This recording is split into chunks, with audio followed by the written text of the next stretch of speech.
I'm hoping to make sense to you all is that you will see that a lot of these ideas that we thought went out 2,000 years ago, or ideas that we don't have to worry about, or ideas that have already been disposed of, in fact, are alive and well today. Now, let me just start with a little definition. I'd like to define my terms. I'm going to give you a definition from the Catechism, but I also want to give you a definition from G.K. Chesterton, who's one of my favorite writers. G.K. Chesterton says, a fad, or a heresy, is the exaltation of something which, even if true, is only secondary or temporary in nature against those things which are essential and eternal.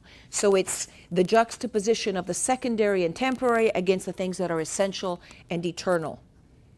Those things which always prove themselves true in the long run, those things that are essential and eternal. Whereas heresies, in short, is the setting up of the mood.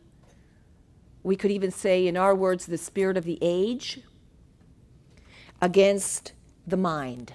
The mood against the mind. The mind, of course, representing the rational approach, which is the approach of faith, because faith and reason coexist. Faith and reason together show us how to perceive the truth. Okay, we don't check one or the other at the door. So this is what the Catechism says about heresies. If you look it up in 2089, it'll tell you that heresy is the obstinate post-baptismal, which is interesting, because what it means is, in order to be a heretic, you have to be a Christian first. You have to be a baptized Christian first. So that leaves out all whole sorts of other categories of people who, although they might be other things, are not heretics. It's the obstinate post-baptismal denial of some truth which must be believed with divine and Catholic faith, or is likewise an obstinate doubt concerning the same. If you look to the origin of the word, the Greek Heresies, or Heresies, meant originally a faction, or a party, or a sect. Basically, a group of people over here who made a choice that set them aside, or set them apart from other people. Now, how would you distinguish heresy from apostasy? And that's not my choice to put these things together, but because in the Catechism it defines, it says, this is heresy, this is apostasy, this is schism. So let's hear what apostasy is. Apostasy is going the whole 9 yards. It's the total repudiation of the Christian faith. So if you convert to Buddhism from being a Catholic, or you convert to Hinduism from being a Catholic, or you convert to Judaism or to Islam from being a Catholic, you are apostate. And it's a very emotionally charged word, but really all it means is that you have repudiated the faith in its entirety. So therefore, people who explicitly reject Christianity and all its tenets are apostates. They're not heretics. Okay? Schism.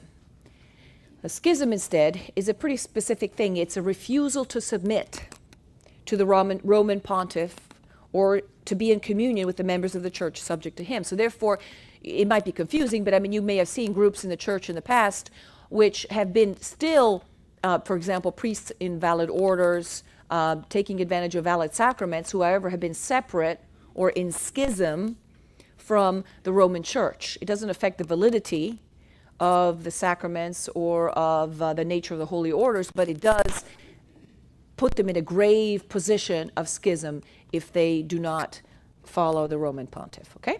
And then they throw in another little thing, which, it's kind of like a little definition, but which really, I think, applies to a lot of the people that maybe we know.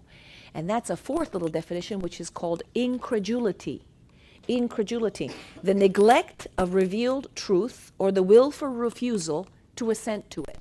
So it's a milder form, but it's no less troublesome. Incredulity is somebody who says, well, yeah, I was born Catholic, and I guess I take my kids to Mass every Sunday, but is that really the body, blood, soul, and divinity of the Lord? And the incredulous person, it's okay to have doubts, it's okay to have questions, but the incredulous person says, that doesn't sound reasonable, but I'm too busy to even find out. It's like it's an agnostic position. It's really, I form my opinion, it's based on no information, it's based on no research, it's just what everybody else is saying. Or it's what I got from Time magazine. or it's what I got from the, the newspaper, or it's what, you know what I'm saying, I heard it on the radio. But really, it's not something that you've taken the time to find out. So I've distinguished those four things. Today,